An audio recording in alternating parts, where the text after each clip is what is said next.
1월 24일 금요일입니다. 여호수아서 15장 20절로 63절입니다. 유다 자손의 지파가 그들의 가족대로 받은 기업은 이러하니라. 유다 자손의 지파의 남쪽 끝 에돔 경계에 접근한 성읍들은 갑세엘과 에델과 야굴과 기나와 디모나와 아다다와 게데스와 하솔과 인난과 십과 델렘과 부알론과 하솔 하닷다와 그리옷 헤스론 곧 하솔과 아맘과 세마와 몰라다와 하살갓다와 헤스몬과 벳 벨렛과 하살 소알과 부엘세바와 비스요다와 바알라와 이임과 에셈과 엘돌랏과 그실과 홀마와 시글락과 맛만나와 산산나와 르바옷과 실힘과 아인과 림몬이니 모두 29성읍과 그 마을들이었으며 평지에는 에스다올과 소라와 아스나와 사노아와 엣간님과 납부아와 에남과 야르묵과 아둘람과 소고와 아세가와 사라임과 아다다임과 아디다임과 그데라와 그데로다임이니 14성읍과 그 마을들이었으며 스난과 하다사와 믹달갓과 딜르안과 미스베와 욕드엘과 라기스와 보스갓과 에글론과 갑본과 라만과 기들리스와 그데롯과 벳다곤과 나아마와 막게다인이 16성읍과 그 마을들이었으며 림나와 에델과 아산과 입다와 아스나와 느십과 그일라와 악십과 메레산이 9성읍과 그 마을들이었으며 에그론과 그 촌락들과 그 마을들과 에그론에서부터 바다까지 아스돗 곁에 있는 모든 성읍과 그 마을들이었으며 아스돗과 그 촌락들과 그 마을들과 가사와 그 촌락들과 그 마을이니 애굽 시내와 대의 경계까지 이르렀으며 산지는 사밀과 약딜과 소고와 단나와 기럇산나와 곧드빌과 아납과 에스드모와 아님과 고센과 홀론과 길로인이 11성읍과 그 마을들이었으며 아랍과 두마와와 에산과 야님과 벳다보아와 아베가와 훔다와 기릿 아르바 곧 헤브론과 시올이니 9성읍과 그 마을들이었으며 마혼과 갈멜과 십과 유다와 이스르엘과 욕드암과 사노아와 가인과 기브아와 딥난이 10성읍과 그 마을들이었으며 할훌과 벳술과 그돌과 마아랏과 벳 아논과 엘드곤이니 6성읍과 그 마을들이었으며 기랏바일 곧 기랏 여아림과 랍바이니 2성읍과 그 마을들이었으며 광야에는 벳 아르마와 밑딩과 스가가와 닙산과 소금성읍과 엔게디니 6성읍과 그 마을들이었으며 예루살렘 주민 여부스 족속을 유다 자손이 쫓아내지 못하였으므로 여부스 족속이 오늘까지 유다 자손과 함께 예루살렘에 거주하니라. 아멘. 기도하겠습니다. 하나님, 주시는 하나님 말씀을 붙들고 나아갑니다. 우리로 주님의 말씀을, 그 말씀의 이면에 있는 하나님의 마음을 깨닫게 하여 주옵소서. 영광을 드립니다. 예수님의 이름으로 기도드립나이다. 아멘. 오늘 본문은 읽기도 힘들죠. 오늘 본문은 유다 지파가 자신들의 땅을 분배한 아주 구체적인 내용들이 나옵니다.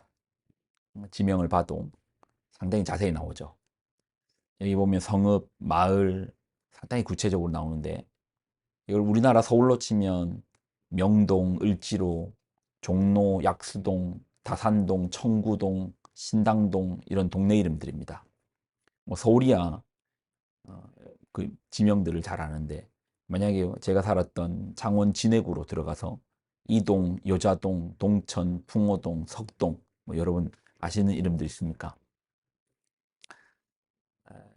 그러니 오늘 본문의 내용이 어려운 게 아니라 지명 자체가 아주 생소하죠. 처음 들어본 내용들이 처음 들어보는 지명이 더 많을 겁니다. 평지에는 에스다올과 소라와 아스나와 사노아와 엣간님과 답부아와 에남과 야르묵과 아둘람과 소고와 아세가와 아둘람 하나 알만하네요. 소라도 좀 알만하고.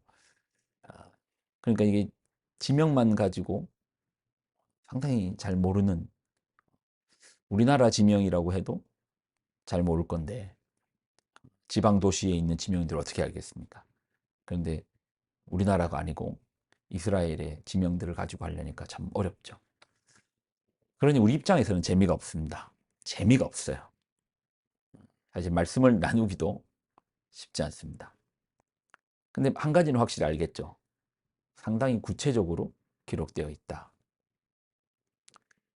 이렇게 사실적으로 기록할 이유가 있을까? 만약에요, 여호수아서가 소설이라면, 생각해 보시죠. 만약에 여호수아서가 소설이라면 어떤 소설가가 이런 걸 기록하겠습니까? 소설을 읽는 독자들이 이러한 내용 앞에 집중력이 흩어질 것이고 지루함을 느낄 건 소설가는 누구나 알 수 있죠. 만약에 제가 설교 가운데서 여기 나와 있는 지명 전체를 읽는다고 하면 참석한 사람 80%는 꿈속으로 보낼 수 있습니다.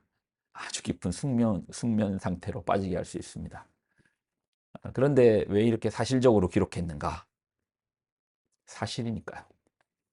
이 땅이 실제 그들이 전쟁을 통해서 얻은 그들의 사실이니까요. 그들의 실제이니까요. 우리는 지금 소설책을 읽는 것이 아닙니다. 여호수아 시대 때 이스라엘 백성들이 하나님의 약속을 가지고 하나님께서 명하시는 그곳에 가서 싸우는 거예요. 그리고 얻습니다. 땅을 얻어요. 그 사실들을, 그 기억들을. 그러니 한 지명 한 지명 속에 각각의 의미를 넘어 깊은 전체적인 상황 속에서 하나님의 간섭, 하나님의 개입, 하나님의 함께하심, 하나님의 도우심. 그래서 우리는 이 땅을 이렇게 얻었다. 그들의 간증. 우리 삶도 마찬가지죠. 어떤 사건들은 남들에게는 참으로 재미없는 사건일 수도 있습니다. 근데 우리는 거기에 의미가 있잖아요. 아, 아, 이거는 이렇게 얻은 것이지. 남들 모두에게 의미가 있을 수는 없지만 나에게 의미가 있는 자리, 의미가 있는 장소, 그럴 수 있잖아요. 특별히 하나님의 도우심으로 얻은 자리, 하나님의 인도하심으로 얻은 그 공간. 나에게는 잊을 수 없는 그런 공간이죠. 나에게는 잊을 수 없는 사건이죠. 그런 이스라엘 입장에서는 사실을 기록하기에 이것들을 빼놓을 수 없는 겁니다.